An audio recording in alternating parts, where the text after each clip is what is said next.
From City Services. Live from WBFF in Baltimore, this is Fox 45 News at 6. Good evening, everyone. I'm Maxine Stryker. The Fox 45 News at 6 o'clock starts right now with the exclusive Fox Track, your Baltimore Minute. Governor Wes Moore not answering questions, especially when asked about the rise in young people either getting shot, killed, or pulling the trigger. How is this working? The governor getting in his car and driving off to his next thing. Governor Moore was on CNN Thursday talking national politics. Support the president's moves on both of those, and what do you make of this pivot? And touting efforts to curb the violence. When I think about the state of Maryland, we know that our impact and the work that we're doing right now, both with the federal government and local government, to reduce violence in the state of Maryland, that it is working, and we plan on continuing to double down on that investment. Breon Enos, the 7th Baltimore City student killed this year, shot just after 9:30 Thursday morning at a gas station in Northeast Baltimore. Across town at this gas station, exclusive video shared by the owner shows the moments another student, police say was grazed by a bullet, hunches over in pain on Wednesday. These shootings, one of a growing number, which calls into question what Baltimore City schools are doing to keep kids safe.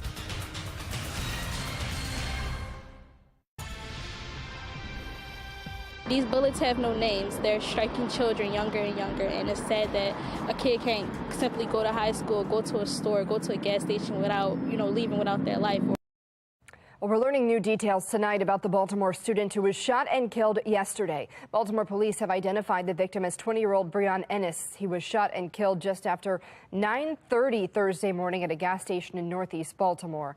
Members of the community today calling for an end to the violence. People, please know what your children are doing. Find out if they got guns. Talk to your children. I'm tired of seeing kids dying on the streets of Baltimore.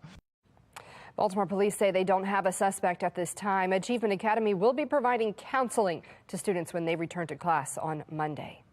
And with 7 city school students killed this year, we're taking a look at the faces behind those numbers. Deasia Garrison was the first person killed in Baltimore City this year on New Year's Day. 16-year-old Deontay Dorsey was killed outside the Edmondson Village Shopping Center in January. 4 other students were hurt in that shooting. And days after that, 15-year-old LaRon Henderson was killed in an alley just blocks from Forest Park High School. And just last week, 16-year-old Isaiah Carter was killed at a park near Patterson High School. As students fall victim to gun violence, we have not heard much from our elected leaders. Fox 45's Mackenzie Frost questioned the governor and a city councilman today. We're questioning some leaders about where's the sense of urgency when it comes to this problem of youth violence. Meanwhile, Governor Wes Moore is on national news touting Maryland's violent crime strategy as it's working. It is good to be with you. From one public event in Baltimore Friday to another, Governor Wes Moore not answering questions, especially when asked about the rise in young people either getting shot, killed, or pulling the trigger. How is this working? The governor getting in his car and driving off to his next thing. Our question comes as Governor Moore was on CNN Thursday talking national politics. Support the president's moves on both of those, and what do you make of this pivot? And touting efforts to curb the violence. When I think about the state of Maryland, we know that our impact and the work that we're doing right now, both with the federal government and local government, to reduce violence in the state of Maryland, that it is working, and we plan on continuing to double down on that investment. After the governor drove away from questions, we followed up with a few, especially about the 23 teens shot this year in the city and 7 students killed, asking why is there not more attention on this trend of students being killed in Baltimore right now? Moore's team giving us a statement, not answering the question directly about how his plans are working, but saying, quote, Governor Moore has made it clear keeping Marylanders safe is one of his chief priorities, adding Maryland has a governor now that is dedicated to tackling this important issue head on.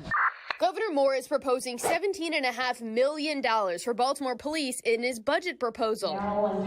That proposal being debated in Annapolis as the budget process plays out. Meanwhile, City Councilman Robert Stokes says the students finding themselves on either side of a gun is a problem rooted in the home. The whole family, the parents got to be involved in this. Yeah, we can use all the platform we want. But you guys aren't right now. I have brought up the hearings on youth violence and school violence. Once they leave school and once they're off the school grounds, we don't really have control of that piece.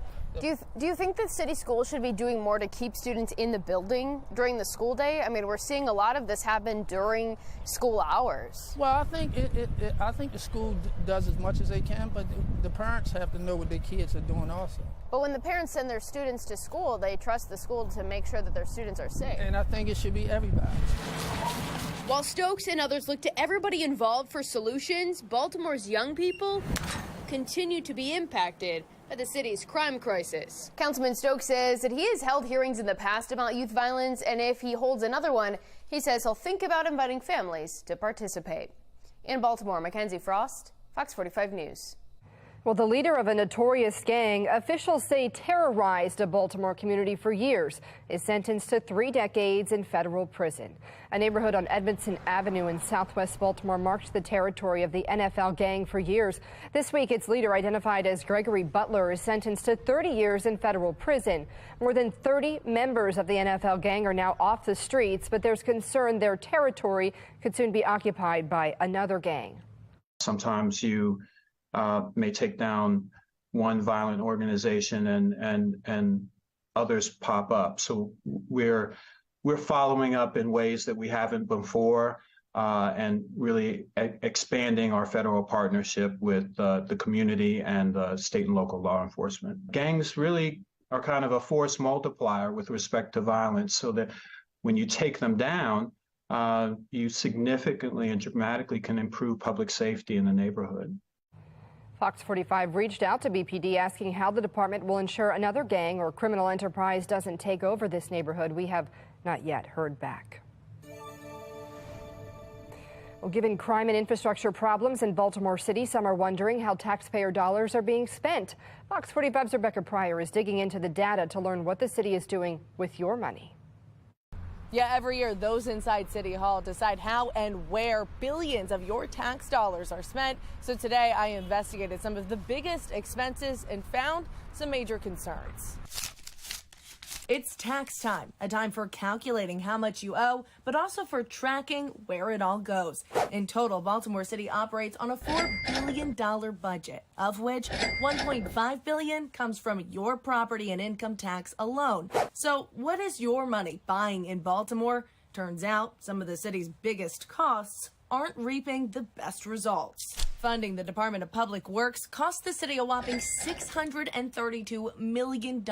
And yet, this is disgraceful. I pick up trash too much. Many complain their curbs are littered with garbage, while others are fed up with the pileup of recycling following the switch to bi-weekly collections. In a new lawsuit filed by city residents, dozens are even calling the year of rolled back services a violation of city charter. Funding the city school system is another massive expense at $333 million. That's nearly $21,000 per student. It's one of the highest school budgets in the nation, but the school system's performance was recently ranked the worst in the state. Graded on a 1-star system, the Maryland Education Department only gave one city school a 5-star rating. 29 were given 1 star and 83 just 2 stars, meaning 75% of city schools are struggling. And finally, $9 million funds the Baltimore City Council. They're the officials in charge of overseeing city spending, a responsibility some Baltimore City residents say I see a lot of things that I'm not pleased with. They're failing to uphold. Tears come to my eyes to see the waste. People in Baltimore City are getting fed up to pay so much in taxes and not to get anything in return. According to taxpayer advocate David Williams, if tax season is the time to watch where your money is going, election season is the time to show city leaders what you think of how they're spending it. Everything starts at the top with the mayor. So there are a lot of people responsible for what's happening in Baltimore City, but ultimately the leader of the city is the mayor, and he needs to take responsibility for this. And Williams says last November, voters already started making their voices heard at the polls when they overwhelmingly passed term limits for elected officials. In Baltimore City, Rebecca Pryor, Fox 45 News. An investigation into a teen's death in Randallstown. Baltimore County Police responding to a call on Old Court Road last night around 5:30. Officers found an unconscious teenager who was later pronounced dead at the scene. Detectives are still looking into the circumstances surrounding their death. And new tonight, a Baltimore father is in jail after police say he threatened an elementary school basketball coach with a gun over his son's playing time. 48-year-old Troy Spencer is facing several counts, including first-degree assault and reckless endangerment. Charging documents reveal Spencer had previous charges that should have kept him from having a gun at all. And new in Towson, police are investigating a carjacking on Towson University's campus. Police say it happened around 3 o'clock this morning in the parking lot behind Millennium Hall. They say 4 men robbed the victim taking a gray Honda. One of the suspects was armed. Police are not releasing many details and won't say if the victim was a student at the university. Now, a Fox 45 News Alert in 3, 2, 1. Baltimore County native and actor Lance Reddick has died at 60. Reddick is best known for his roles in HBO's The Wire and the John Wick movie series. So far, the cause of death has not been released, but TMZ reports police believe he died of natural causes. Lance Reddick grew up in Baltimore County and earned a Master's of Fine Arts degree from Yale University. Maxine? Children across the country becoming victims of the drug epidemic. The efforts in one Western community to protect kids. And I'm keeping track of our next weather maker. That's this cold front. It will lead to rain in the next few hours. I'll break down the timing and how cool it gets behind the cold front coming up in my Weather Authority forecast. An arrest out for Vladimir Putin's arrest. The reaction from the Kremlin tonight. Fox 45 News, winner of 17 2022 Regional Emmy Awards, more than all other Baltimore news stations combined.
The International Criminal Court has issued an arrest warrant for Russian President Vladimir Putin. The organization accuses Putin of abducting children from Ukraine, bringing them to Russia, a war crime. The acts allegedly happened in Russia, occupied parts of Ukraine.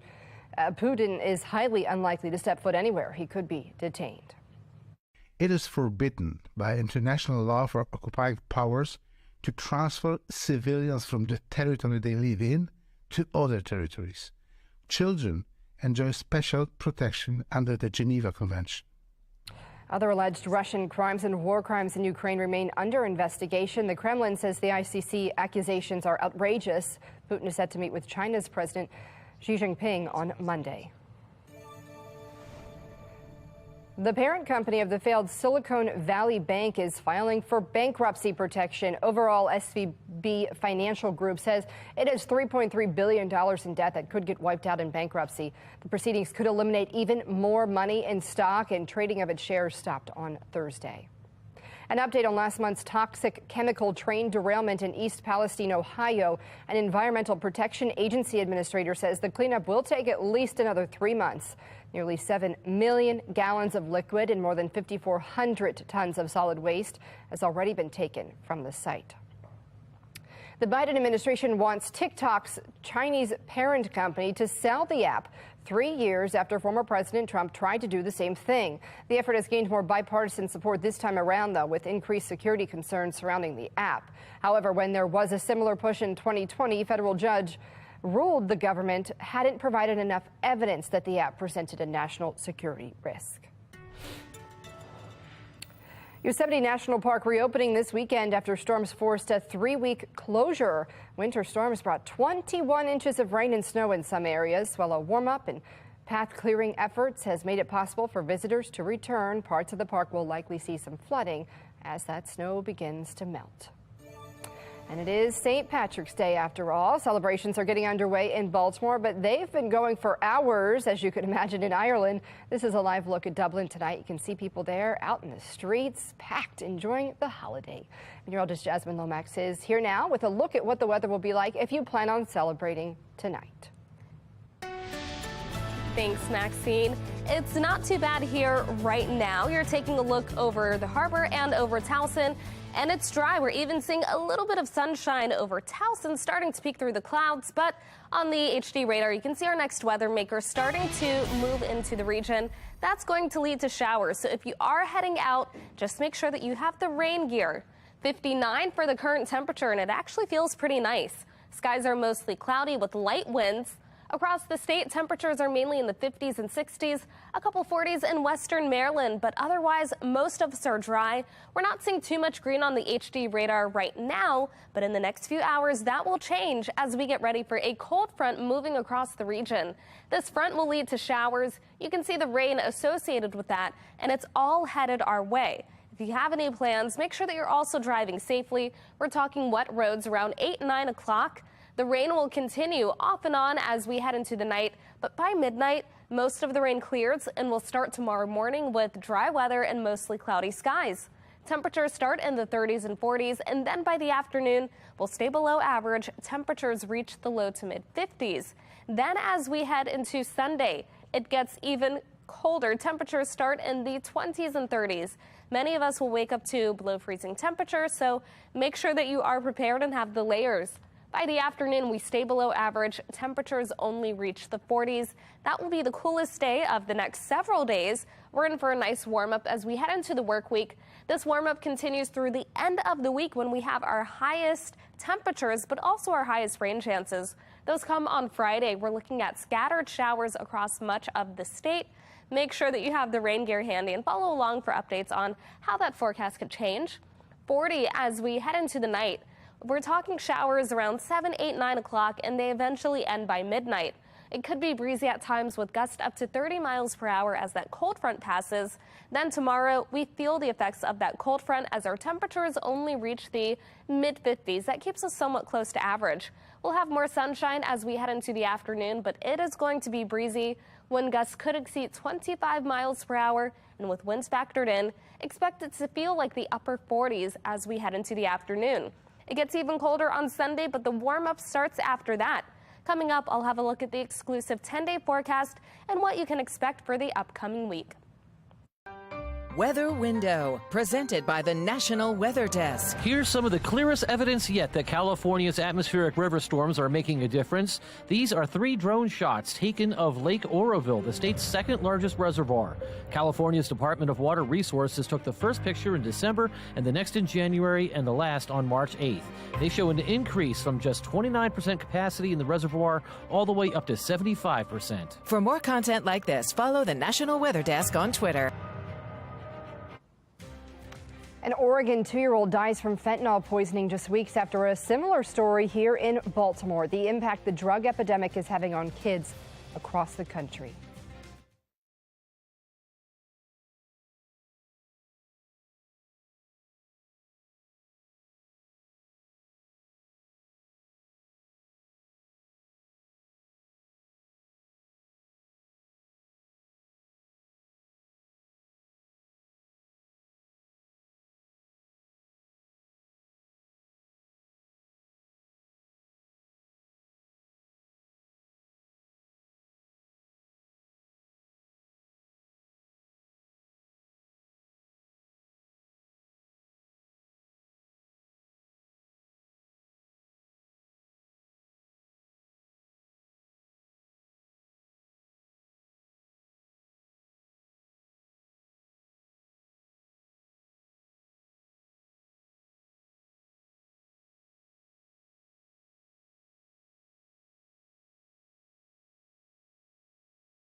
In tonight's Assignment America, another child falls victim to the country's drug epidemic. Across the U.S., fentanyl is taking lives. Emily Gersh from our Sinclair sister station in Portland, Oregon, has the latest on a toddler's death and the efforts to fight the drug crisis in one community.